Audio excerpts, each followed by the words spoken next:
Welcome to Constitutionalist Politics Podcast, aka CTP. I am your host, Joseph M. Leonard, and that's Leonard. CTP is your no muss, no fuss, just me, you, and an occasional guest type podcast. Really appreciate you tuning in. As Graham Norton would say, let's get on with the show! Hey gang, just a brief intro into Music Weeks. Here they are now. I was also considering going down the list of all the people that you see over the Music Weeks to be part of each episode, let you know who's coming or who may have been or whatnot. The list has grown. Too big to really go into here. I don't want to take that much time. Music Weeks, thankfully, has grown into a pretty big deal. So it's grown a lot more than just the one Music Week. It originally was going to start out as into multiple weeks now. Let's go ahead and get into this particular day's Music Weeks episodes. And I'm trying to drop them Monday through Friday each week of Music Weeks. Hello, everybody. Welcome to another episode of Constitutionalist Politics Podcast. Although this is Music Weeks, not necessarily anything to do with faith or politics. And for those behind the scenes video viewers, you could see I'm wearing a Joan Jett and the Blackhearts concert shirt. For Music Weeks, I'm trying to dig up old concert shirts to wear a different one each episode. And today just happens to be Joan Jett and the Blackhearts. And we were talking in the green room. My guest, Benjamin Barnes, who I'm welcoming to the show now, has a story about opening up for Joan Jett and the Blackhearts. So. Yeah, I was playing with Les Claypool at the time, and we got a gig at the San Francisco Black and White Ball, and we opened up for Joan Jett at this theater that was made outside City Hall. Interesting. So let's back up to where were you born? Where were you raised? You already hinted at the where are you now, San Francisco, California. So, but yeah, where were you born and raised in California? Well, I was born in Kalamazoo, Michigan, and then moved to Oregon. I left Kalamazoo when I was 6 months old, and we moved to LA for a couple of years, and then up to Ashland, Oregon. And then I went to high school in Corvallis, Oregon, and then I came down here to San Francisco after high school to go to college. Yeah, so you were too young at your time in Kalamazoo, as the joke goes, to have potentially gone to the Burger King to meet Elvis and Van Morrison where they were working, right? Wow. Yeah. Yeah, do you... like I said, I don't script shows, so already we're going down off the beaten path idiocy. Do you buy into the Elvis is really still alive thing? Well, I know he's still singing in heaven, but I don't think he comes to Earth very often. Maybe his ghost goes back to Graceland and haunts Graceland. Yeah, haunts the visitors that show up. Okay, so indeed, that's a way off the beaten path kind of question. So at any rate, indeed, what you're doing these days in San Francisco, California, you label yourself as musician and educator. So let's explore that a little bit. Yeah, I had an accident and I couldn't play music for a couple years. I had to relearn how to play. And during that time, I went back to school and I got my multiple subjects teaching credential. And I'd been teaching violin and viola and guitar since like 1987. and I went and I taught grade school and kindergarten, third and fifth grade, and junior high, seventh and eighth grade history. And then in 2017, I was asked to do some consulting for the U.S. Department of Education. We were grading prosody exams, prosody tests for fourth graders. And that was an experience, listening to a lot of fourth graders stumble through poetry and stories on recordings that we had to rate and give 5. There were 5 points, and so we had to give anywhere between 1 and 5. 1 being the not competent to read, and then 5 being an excellent reader. So. Yeah, that's interesting. I had a conversation with Franklin Sane, who's a Bowie impersonator, and he had a similar, well, not exactly the same, but an injury. He was a hockey player, got injured, couldn't play hockey. That kind of pivoted him to music. You were in music, had an injury, pivoted you a little bit to education for a while, and still ongoing. So he was a Bowie impersonator? Oh, he is a Bowie impersonator, yeah. But former hockey player, now turned Bowie impersonator. Who did he play for? Actually, you said Kalamazoo. I'm thinking Kalamazoo, but it might have been Marquette. Something Rangers. I'm forgetting right now. I'm drawing a blank, but yeah, he played semi-pro hockey for a while till he got injured. So, yeah.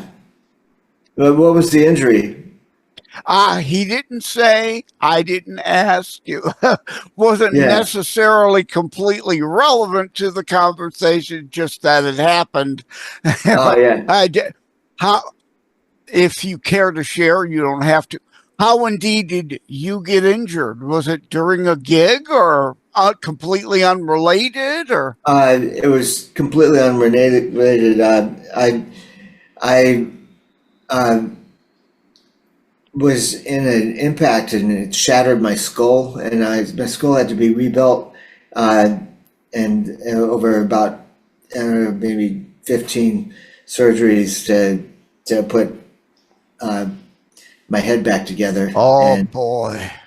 And I had a broken collarbone and broken scapula, which have pins and screws in them now. So I had to do a lot of physical therapy and mental recovery to be able to relearn how to do things. And my arm, I didn't have any range of motion, so I couldn't play guitar or violin. And so that took a few years to get all that back. And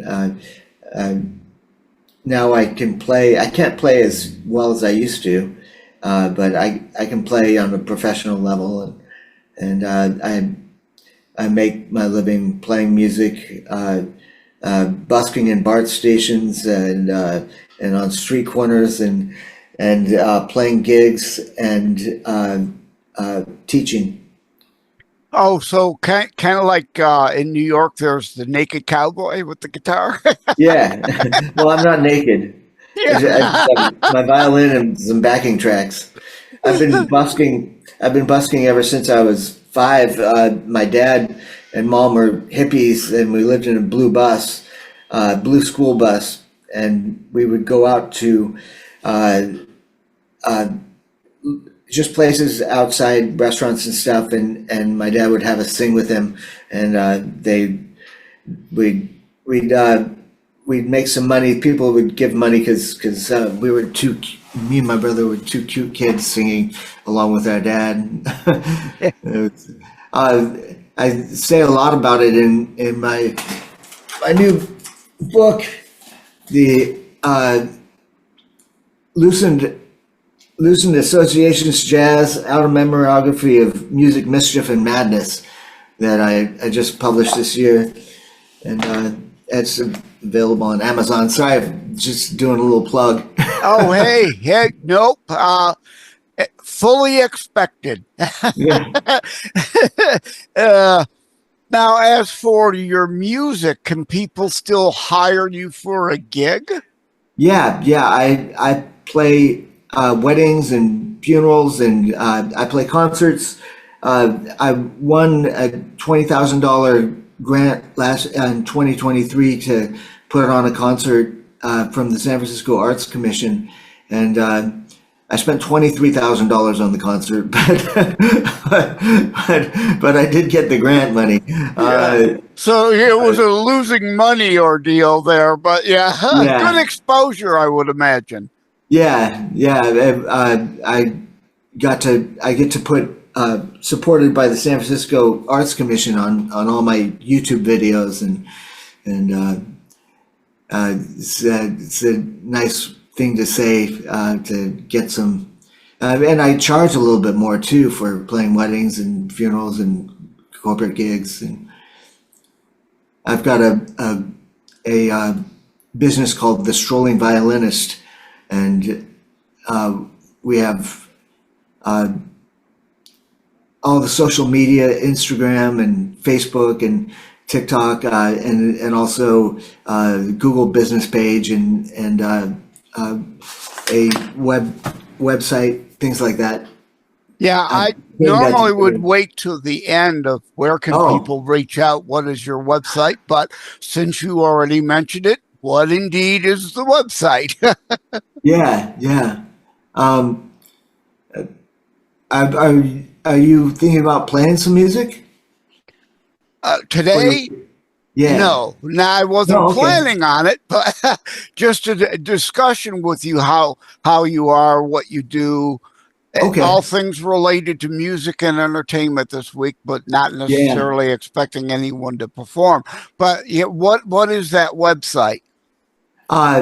It's thestrollingviolinist.com. I'm writing it down, the Strolling Violinist.com, and of course that will appear in the Buzzsprout transcript, extended show notes, that link. That's in construction right now. It'll be done in a week.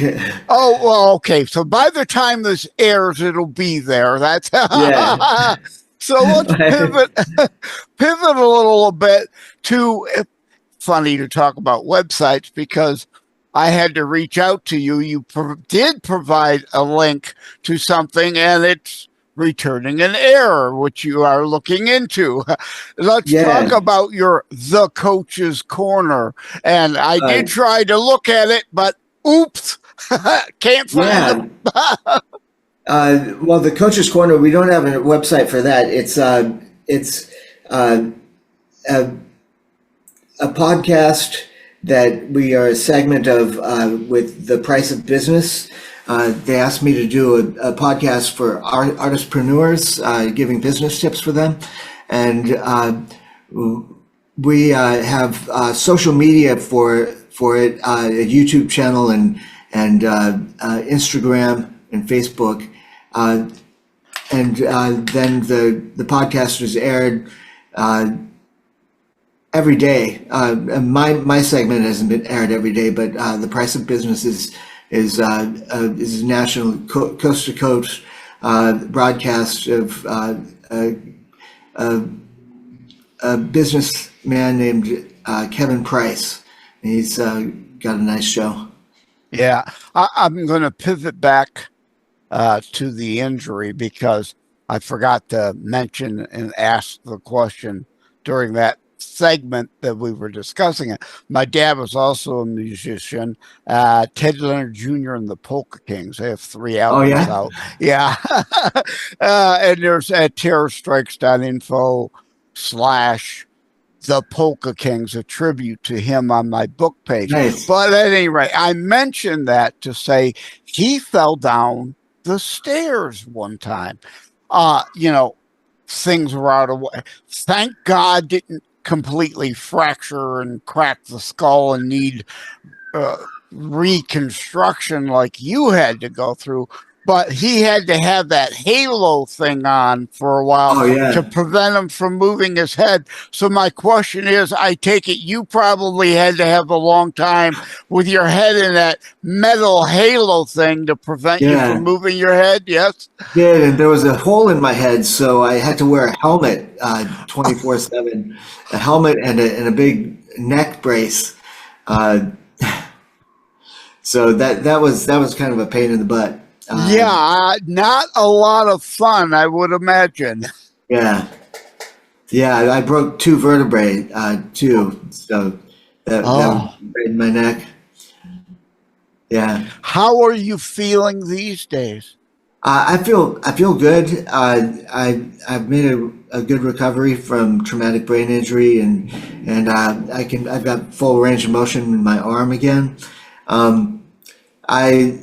I have a skin graft on my head, and there's a muscle from my back and a skin graft on my head that I'm always worried is gonna deteriorate.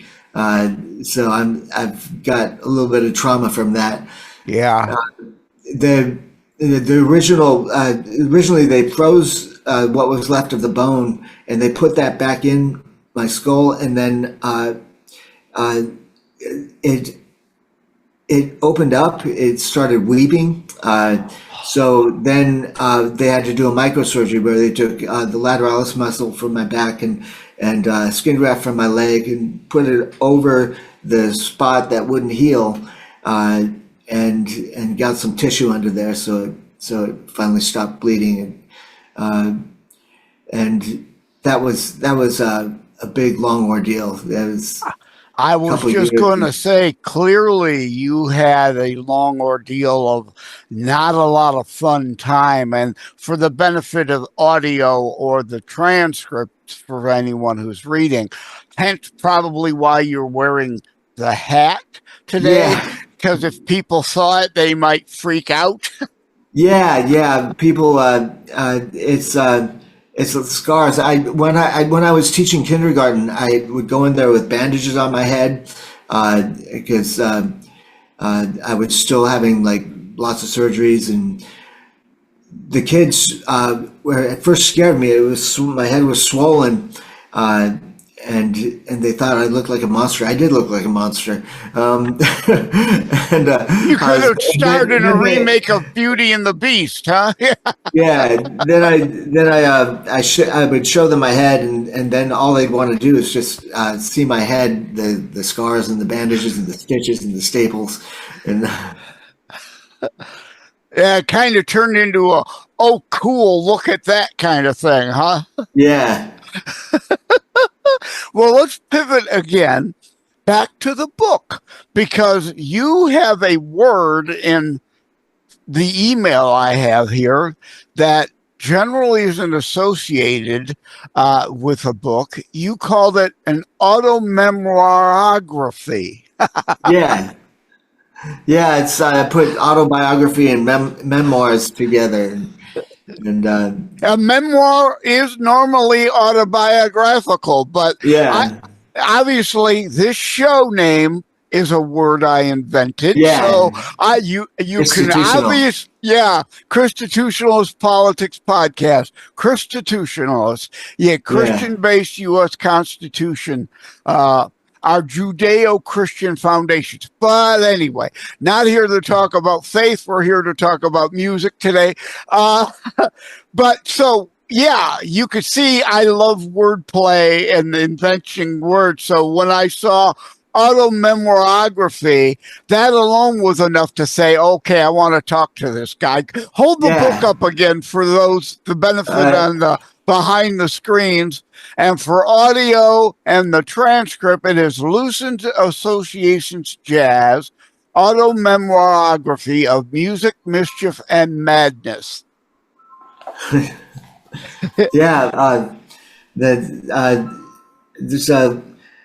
play lots of different kinds of music. I play classical and jazz and bluegrass and rock, and I've done a lot of different projects. I learned how to play classical music from classical violin from a woman who was Jascha Heifitz's protege. She taught me how to do a lot of things. She introduced me to the Paganini caprices when I was like 17, and I struggled with those. I can only play the 4 Paganini caprices that mortal men can play, but I do those. There are music gods that can play the other ones. You're saying, yeah. And then I went to the San Francisco Conservatory and studied violin and viola there, and then I went off campus to study jazz with a fiddle player named David Balakrishnan, and he was a jazz teacher. I can't wait for the AI that does the transcription to screw up that name. Yeah. Oh yeah. Yeah, David was a violinist in the Turtle Island String Quartet, the jazz string quartet that was around. They're still around. Then I learned how to play bluegrass playing with my dad when I was growing up, and listening to Kenny Baker records. I'm a disciple of Kenny Baker. He's the best fiddle player of the 20th century. And he didn't make it to the Bluegrass Hall of Fame until he was 73 years old. But he played with Bill Monroe and lots of different characters in the bluegrass scene back when bluegrass was really being made. It was turning from old time music to bluegrass. And then I played rock. I wrote rock songs when I was in college. I think I know where this is going because it's where I was going to lead next. You said you've had various projects, so you kind of done violin metal with Jonah Belly of the Whale, right? You told me it's kind of metal. Yeah. So you did viola metal. Violin, yeah. I had a 5-string violin. I had a cello player that I played in a string quartet with for a few years, named Sam, and he and I started jamming together and writing songs. And then I went out to I got asked to play on a fusion record with Jason Newsted of Metallica, and from there, I wrote these songs and I recorded them on a little 8-track and brought them to him, and he said, "Yo, you want to re-record these?" He liked one of the songs, and so that he produced our first demo, which was cool. Yeah. Now, for the benefit of the younger, well, both younger and older audience that don't know the ins and outs of music, I wrote and recorded on 8-track. Also, when we're talking 8-track, we're not talking like my dad's band, an 8-track tape that you put in your 8-track player in your car or your home stereo. We're talking about a reel-to-reel player that has 8 tracks on the tape. There's 8, there's 12, 16, 24, 48. God knows how many tracks are. Well, actually, I was going to say probably nobody records on reels anymore, do they? It's all digital now. I recorded the last 2 records. Well, all the records I've done analog. But the 8-track was a Tascam 8-track that took a little cassette tape, and then I layered onto a standard 2-track cassette, huh? Yeah, well, interesting. It was cassette, yeah, that was they made little grooves for all 8 tracks. Interesting. Right? Assume, make an ass out of you and me. I made the assumption you were talking the standard reel-to-reel that had 8 tracks. A standard reel-to-reel normally has 4, but for musicians, they have 8, 12, 16, 24, 48, blah, blah, blah, blah, blah. Probably too in the weeds, even for Music Weeks, for most of the audience to go there. But let's pivot I don't know anything about this, but you mentioned a song that you were really proud of called Epiphany. So what about that? Epiphany was written about the death of my. I went to the funeral of my favorite aunt, and my favorite aunt used to be was born a man and had was transsexual. One of the first transgender operations back in the 1960s, and then she became a fashion model and a supermodel in the 70s and 80s, which was pretty. She was always really generous with her money, with her nieces and nephews, and she was my favorite aunt. And she died.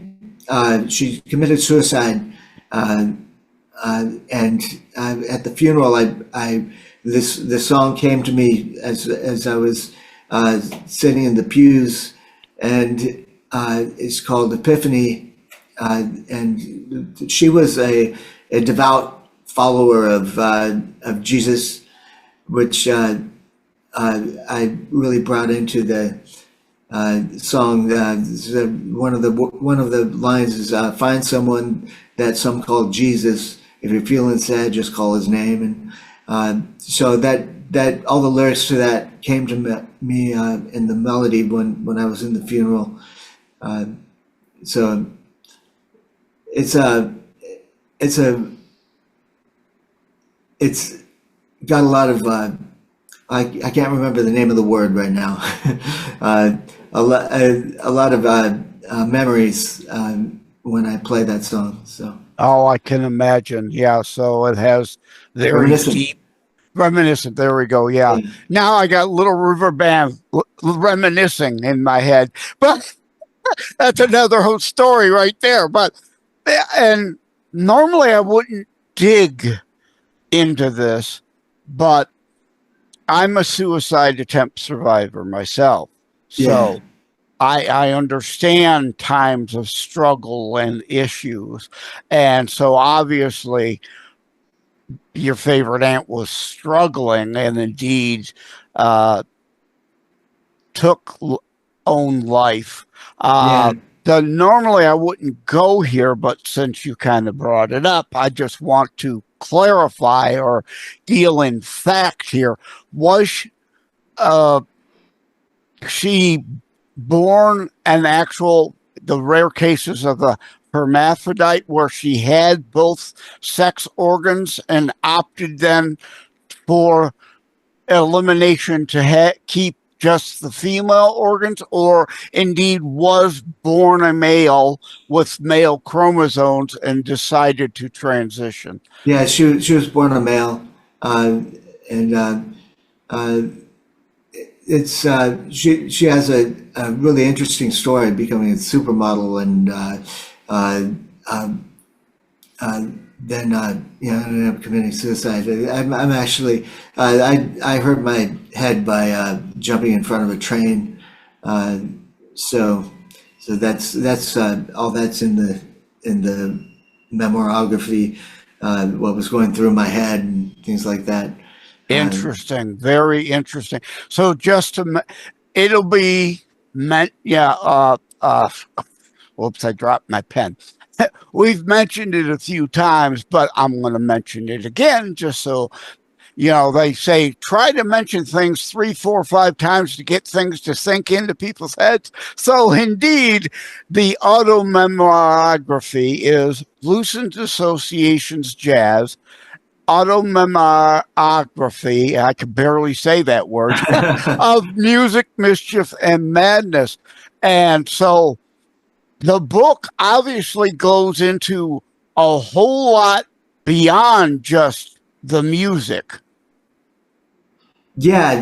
There's a lot of mental illness stories. My mother and father, my mother has schizophrenia, and my dad bipolar disorder, and they had some problems with substances, and so growing up with them was really traumatic, and it was it was challenging, and my brother and I went through a lot of abuse and just a really hard growing up. We were well, poverty. this is kind of deep and dark stuff. Not necessarily, again, I don't script show, so I mean, the rabbit holes just kind of open themselves up to go there. But I certainly don't want to drag you down and dwell on this. So let's go back to the more fun stuff, the music stuff. Have you done a gig recently? I was just playing at a BART station this morning. I played a funeral. I played a corporate party last Saturday and a funeral last month where I was playing. I played a lot of rock songs on violin. So I'm doing this project where I'm recording a lot of songs just solo violin. Like I've done a couple David Bowie songs and Queen. So now this ties to the other episode. With the Bowie impersonator. Yeah. So that's cool. Now, do you regularly play a particular station that we could give a shout out to that people who might be hearing in the San Francisco area might decide, hey, let's go check out Benjamin at what BART station? Mondays through Fridays, I'm at either Embarcadero or Montgomery. And then Saturdays and Sundays, I'm at the Palace of Fine Arts from like 11 to 11:30 to 2, playing if it's sunny, if it's not raining. So Monday through Friday, is there usually a time frame you're there? Between 7 and 9:30. AM or PM? AM. Okay. And then I play in the PMs. I play in the afternoons. Maybe 2 or 3 days a week when I'm not teaching at Montgomery. So I live a block away from Montgomery Station. So okay, yeah. Well, don't dox yourself. We don't want anybody showing up at your door. Now they're going to be wandering around outside the Montgomery Station trying to find you, knocking on doors. Hey, does Benjamin Barnes live here? We got to keep a sense of humor these days, right? Or we'll go insane. Yeah. It's a lot of healing is music and humor, and my nonprofit is doing an initiative called Music for Mental Health. And we're going to we're working on the loneliness epidemic, and we're taking concerts and classes, arts classes to mental illness clinics in San Francisco and rest homes for a lot of the mentally ill and elderly experience a lot of loneliness, and it leads to poor health and like a lot of suicide attempts and things like that. So this is another one of those almost divine intervention, well, not necessarily happy, but I mean circumstantial side relations. I just got done in February, the last 2 weeks of February, with Health Weeks guests. 5 different episodes in the last 2 weeks of February dealing with Health Weeks. So now, in a way, you're an extension of Health Weeks also. Strange coincidences. Yeah, well, I've got another guest too that I've not recorded yet, Kristi Jacques or Jacques. I'm not sure how to pronounce it. People screw up my last name. It looks like Leonard, but it's not French. It's Leonard without an O. Hers is Kristi Jacques. So generally would think that's French, and not sure how that's pronounced yet since I haven't talked to her yet. But she also music and health issues. So there's a common extra unexpected sub-thread happening here with health. Right. Yeah. So it's just like you were all meant to be on Music Weeks to coincidentally also relate to Health Weeks extension. Yeah. And interesting, the French thing, my mom, her last name was Fayette, and she claimed to be descended from the Marquis Lafayette, who came from France in the Revolutionary War. And interesting. I got some of that in Lucent Associations Jazz. I don't know if it's true or not. It's just she used to tell us about it when we were growing up, and she got a book called The Little General, and she'd read that to us, and that was an interesting little thing. Yeah. Well, yet another classic example of how and why I don't really want to know a whole lot about my guests, and for I don't script my shows, never knowing what rabbit holes will open up. And that's a nice history rabbit hole that kind of opened up. Yeah, this the relations with the Native Americans and the Blackfeet Indians. They were General Washington told, or he put Lafayette in charge of the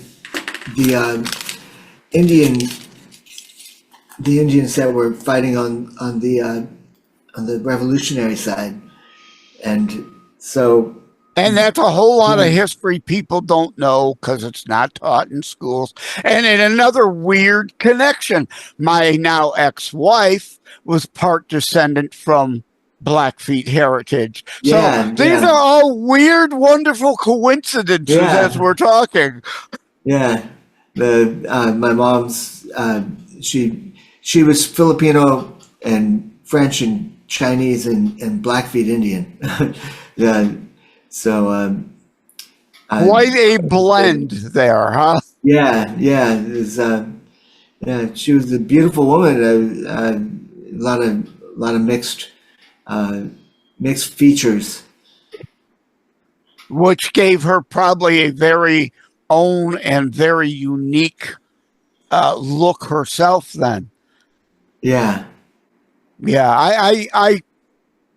nothing to do with music and whatnot, and I've not done a show on this or an episode on this yet, but I've been on other shows where the question of beauty comes up, and right as the saying goes, beauty lies in the eyes of the beholder. And I absolutely agree. I think because I find a whole lot of different people attractive for different reasons. I created what is called the beauty categories. There is drop dead gorgeous that most people, that person's drop dead. There's cute, what I call terminally cute. I call it the tale of the two Emmas. Emma Watson, who I put in the terminally cute category, and Emma Stone, who I put in the intriguing category because she too has a very different kind of look, and indeed a lot of people think she's beautiful. I'm one of them, but there's drop dead gorgeous, there's intriguing, there's a terminal cuteness, there's all these different really categories of beauty that indeed make up for the beauty is in the eye of the beholder. proof in a way. Yeah. Yeah, your reaction to that, even though that's way off topic for this discussion. The beautiful, it's a malleable word, to think about it and put it into categories. That's kind of genius. Well, thank you. My ex-wife would certainly never associate genius with me, but that's a whole other story too. Yeah. She also thought I was funny at one time too. So because I'm AKA Jokester Joe on Savaged Unfiltered, and again, whole other territory not to go down. But yeah, beauty and humor too. That's another where there's really kind of different categories, and not everybody's is going to be the same. I like to say I'm the king of the lame puns. I will never pass on a lame pun. So, lame puns. What's a good lame pun? Oh, well, a Joe original. It exists in my Terror Strikes Coming Soon to a City Near You book. Obviously, very serious topic, but there's a comic relief chapter.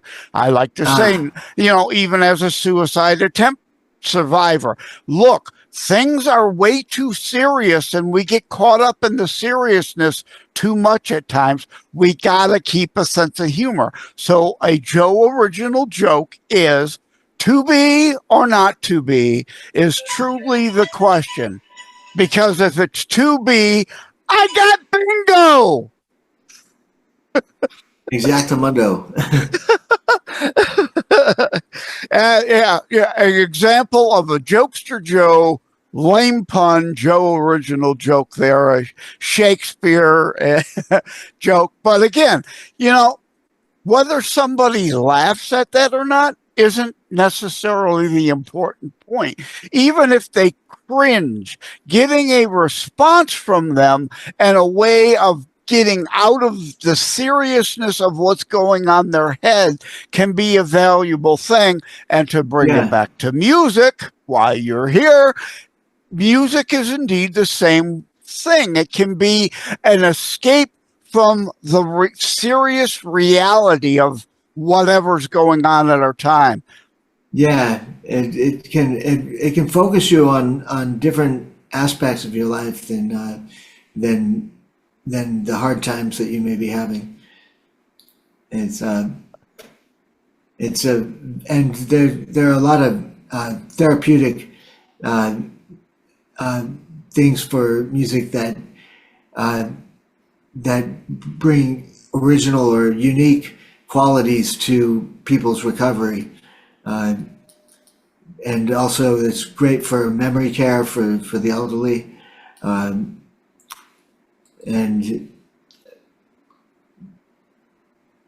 loneliness, it creates music is like a universal language. Everybody has some sort of reaction to music, and they understand music in their own way. You can, and most music has its own character. Like there's sad music, there's happy music, there's